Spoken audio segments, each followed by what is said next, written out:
ये कहानी एक गोरिल्ला की सच्ची घटना पर आधारित है। एक ऐसी दास्तान जिसमें एक गोरिल्ला अपनी आजादी की लड़ाई लड़ता है। और अगर आप एनिमल लवर हैं तो ये कहानी आपके दिल को जरूर छू जाएगी। कहानी शुरू होती है बिग टॉप मॉल में, जहां मैक एक छोटा सा एनिमल सर्कस चलाता था। इसी सर्कस का स्टार परफॉर्मर था इवान, एक गोरिल्ला जो पिछले 20 साल से यहाँ शो कर रहा था। लोग दूर दूर से सिर्फ उसकी डरावनी एंट्री देखने आते थे, लेकिन हकीकत ये थी कि इवान बिल्कुल भी डरावना नहीं था। वो बेहद शांत, समझदार और अकेला रहने वाला गोरिल्ला था। बस शो के लिए उसे गुस्सैल बनना पड़ता था। मैक शो शुरू करता है और सबसे पहले आता है हेनरिएटा, दी स्मार्ट चिकन, जिसका दिमाग ट्यूबलाइट की स्पीड से काम करता था और जो बेसबॉल खेलने में माहिर थी। फिर एंट्री होती है फ्रैंकी नाम के एक सील की, जो अपनी नाक पर बॉल बैलेंस कर सकता था, लेकिन बेचारा हमेशा डरा डरा रहता। उसे अपनी काबिलियत पर ही शक रहता था। इसके बाद आते हैं दो पुराने परफॉर्मर, स्टेला, एक बुजुर्ग एलिफेंट, और साथ में स्नीकर, एक छोटा सा पूडल। दोनों मिलकर बेहद खूबसूरत परफॉर्मेंस देते हैं। शो में एक रैबिट भी था जो छोटा सा फायर ट्रक चलाता, और ये देखकर बच्चे खुशी से उछल पड़ते थे। और अब शो के हेडलाइनर इवान की बारी आती है। लोग उसका गुस्सा देखने के लिए बेचैन रहते और इवान मजबूरी में दहाड़ता, गुस्सा दिखाता और अपनी भूमिका निभाता। शो खत्म होते ही इवान अपनी केज में लौटता है, जहां उसका सबसे अच्छा दोस्त इंतजार कर रहा होता है, बोब, एक आवारा कुत्ता जो खुद शो का हिस्सा तो नहीं था, लेकिन हमेशा इवान के पास रहता था। गार्ड केस्टेलो उसे निकालने की कोशिश भी करता, लेकिन इवान की एक दहाड़ केस्टेलो को डरा देती और बोब बच जाता। हर रात जूलिया, जॉर्ज की बेटी, इवान के पास आती। वो एक छोटी आर्टिस्ट थी और इवान की स्केच बनाती रहती। इवान भी जूलिया को बहुत पसंद करता था क्योंकि वो उसे समझती थी। उस रात जूलिया को लेकर मैक और जॉर्ज भी आ जाते हैं। मैक जूलिया को पैसे देता है ताकि वो क्रेयंस खरीद सके, लेकिन मैक का चेहरा उतरा हुआ था क्योंकि शो अब पहले जैसा नहीं चल रहा था। मॉल में भीड़ कम होती जा रही थी और मैक की आमदनी लगभग खत्म। उस रात इवान को नींद नहीं आती। वो स्टेला से कहता है, पहले हजारों लोग हमें देखने आते थे, अब कोई नहीं आता। क्या मैं कम गुस्सैल दिखता हूँ? लोग हमेशा गोरिल्ला को गुस्से में ही क्यों देखना चाहते हैं? स्टेला गहरी सांस लेकर कहती है, इंसान अजीब होते हैं, उन्हें तमाशा चाहिए, एहसास नहीं। इवान फैसला करता है वो शो को फिर से हिट करके रहेगा। अगले दिन से इवान और भी ज्यादा एग्रेसिव एक्ट करने की कोशिश करता है, लेकिन फिर भी भीड़ नहीं बढ़ती। उधर जूलिया इवान को अपने पुराने क्रेयॉन्स दे जाती है ताकि वो कुछ नया ड्रॉ कर सके। उस रात इवान एक छोटा सा बीटल देखता है और उसकी ड्रॉइंग बनाता है। बोब समझ नहीं पाता ये क्या बना है भाई, पर सुबह जूलिया वो ड्रॉइंग देखकर झट समझ जाती है, इट्स अ बीटल। और इवान को पहली बार एहसास होता है एक आर्टिस्ट ही दूसरे आर्टिस्ट को समझ सकता है। अगली सुबह जब मैक मॉल में आता है, वो देखता है कि माइक अपनी गेमिंग शॉप बंद कर रहा है। बिजनेस नहीं चल रहा, मैं जा रहा हूँ। मैक को जैसे अंदर से झटका लगता है। उसे डर है कि कहीं अगला नंबर उसके सर्कस का ना आ जाए।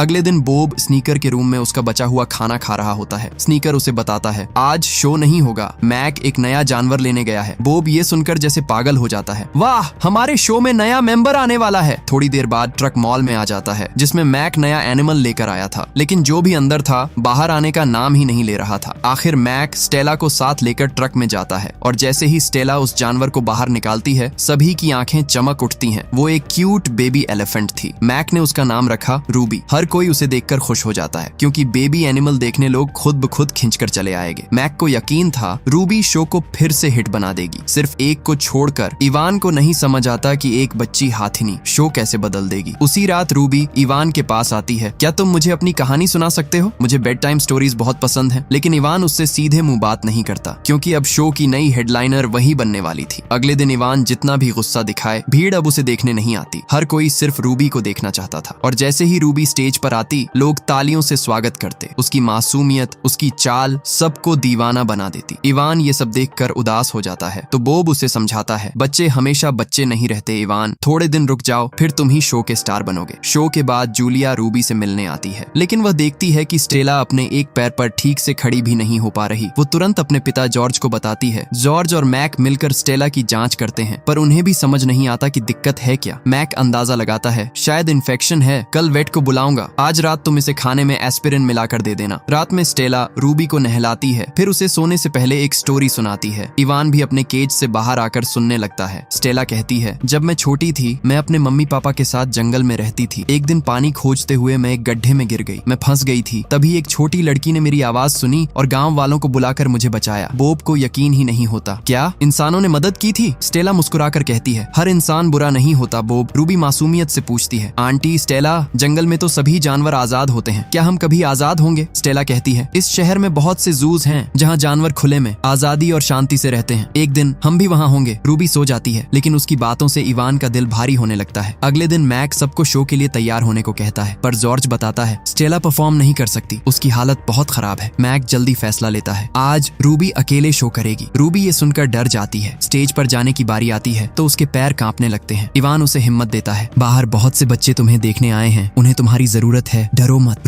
रूबी ओके कहती है और स्टेज पर चली जाती है। लोग तालियों से उसका स्वागत करते हैं और रूबी डर भूलकर सबको नमस्ते करती है। अब उसका डर भी खत्म हो जाता है। लेकिन दूसरी तरफ स्टेला की हालत और बिगड़ती जा रही थी। रात में रूबी सो नहीं पा रही थी तो इवान उसे एक कैरेट की ड्राइंग बनाकर देता है, क्योंकि रूबी को गाजर बहुत पसंद थी। रूबी मुस्कुरा देती है, लेकिन इवान उसे चेतावनी देता है, किसी को मत बताना कि मैं ड्राइंग करता हूँ। और फिर पहली बार इवान अपने बचपन की कहानी बताता है। जब मैं छोटा था, मैक ने मुझे अडॉप्ट किया था। उसकी वाइफ हेलन मुझे अपने बेटे की तरह प्यार करती थी, मुझे हर जगह अपने साथ ले जाती। जब मैं थोड़ा बड़ा हुआ, मैक ने मेरे साथ फोटो लेने का शो शुरू किया। लोग लाइन लगाकर बच्चों को मेरे साथ तस्वीरें खिंचवाते थे। लेकिन जैसे जैसे मैं बड़ा हुआ, मैं शरारती होने लगा, घर की चीजें तोड़ देता। हेलन तंग आ गई और एक दिन चली गई, कभी वापस नहीं आई। तब से मैक ने ही मेरा ख्याल रखा और फिर उसने ये सर्कस शुरू किया और मुझे इस केज में ले आया। मैं तब से यही हूँ, हमेशा के लिए।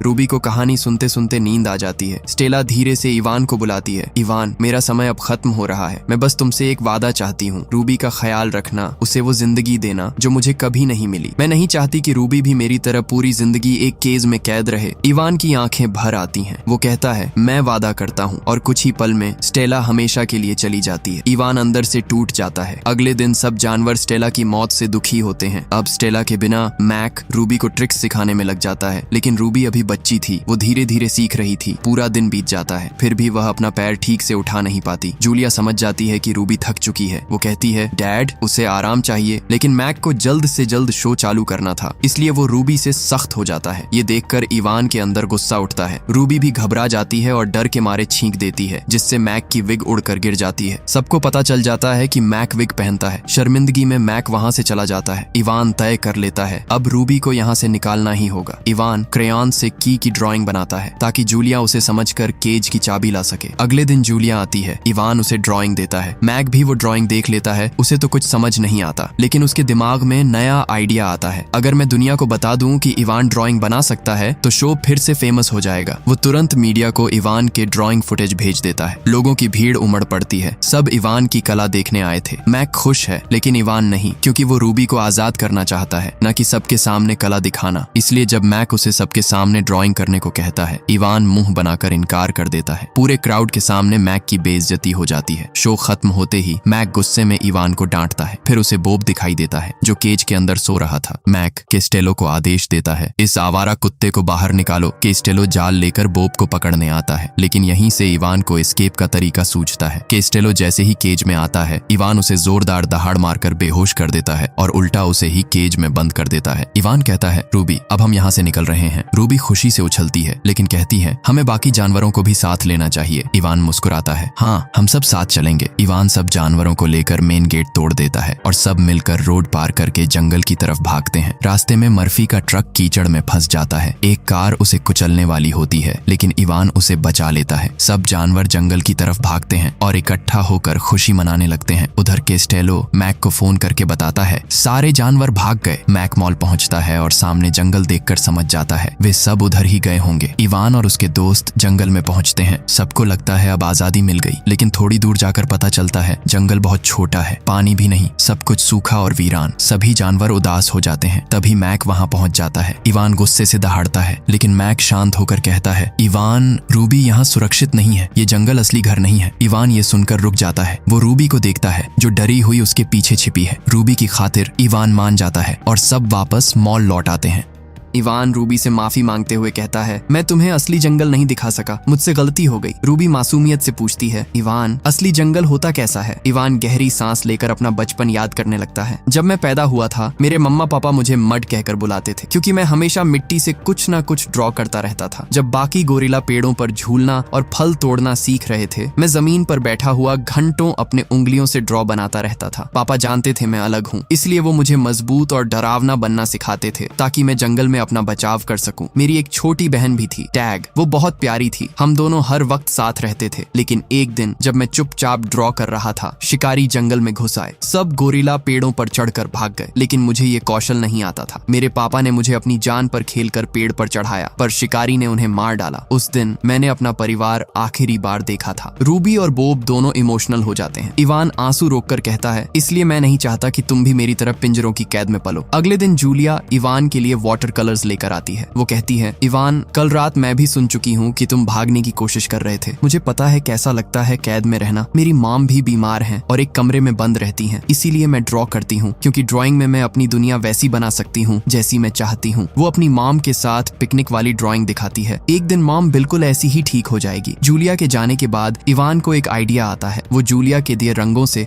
अपने केज के बाहर वाले मिरर वॉल पर पूरी रात मेहनत करके एक ब्यूटीफुल फॉरेस्ट पेंटिंग बना देता है। एक ऐसा जंगल जहाँ जानवर आजादी से जीते हैं, जहाँ कोई पिंजरा नहीं, कोई सर्कस नहीं। इवान चाहता था कि लोग ये पेंटिंग देखकर समझ जाएं, हम आजादी डिजर्व करते हैं। सुबह सुबह रिपोर्टर्स मॉल में पहुंच जाते हैं, क्योंकि अफवाह फैल चुकी थी कि जानवर भागने की कोशिश कर रहे हैं। मैक बार बार कहता है, ये सब झूठ है, अफवाहें हैं। फिर शो शुरू होता है। इवान की बारी आते ही पर्दा हटता है और सामने दिखाई देती है इवान की अद्भुत जंगल वाली पेंटिंग। भीड़ तालियां बजाने लगती है। सब कहते, इवान एक महान आर्टिस्ट है। लेकिन कोई ये नहीं समझता कि पेंटिंग के पीछे एक दर्द है, एक ख्वाहिश है, एक फ्रीडम की पुकार है। सिर्फ जूलिया समझ जाती है। शो के बाद जूलिया अपने डैड से कहती है, इवान ने सिर्फ पेंटिंग नहीं बनाई, उसने अपनी जिंदगी का सपना बनाया है। वो आजादी चाहता है, वो जंगल चाहता है, इसलिए वो केज से भागने की कोशिश कर रहा था। जॉर्ज चुप हो जाता है, क्योंकि जानवरों के बिना उसका शो बंद हो जाएगा। जूलिया कहती है, डैड, आपने हमेशा कहा था सही का साथ देना चाहिए। जॉर्ज सिर झुकाकर मान जाता है और जूलिया के साथ रिपोर्टर को असली सच बता देता है। न्यूज फैलते ही पूरा शहर उठ खड़ा होता है। इन जानवरों को जू भेजो, उन्हें असली जंगल चाहिए। इवान पहली बार उम्मीद महसूस करता है। मैक को भी समझ आता है कि वह गलत था। वो इवान के पास आकर कहता है, गुड बाय इवान, अब तुम्हारे लिए एक बेहतर जीवन इंतजार कर रहा है। और आखिरकार सभी जानवरों को अटलांटा जू में शिफ्ट कर दिया जाता है। जू में असली जंगल जैसा माहौल था, हरा भरा, खुला खुला, आजादी से भरा। वहाँ बहुत से गोरिल्ला थे। इवान पहली बार 20 साल बाद अपने जैसे गोरिल्ला परिवार को देखता है। उसकी आंखें भर आती हैं। अब वो अकेला नहीं था। रूबी भी अपने एलिफेंट हर्ड के साथ बहुत खुश रहती है। इवान उसकी आवाज सुनता है, मुस्कुराता है। उसने स्टेला से किया हुआ वादा पूरा कर दिया था। वीडियो पसंद आया हो तो अपने दोस्तों के साथ शेयर करना।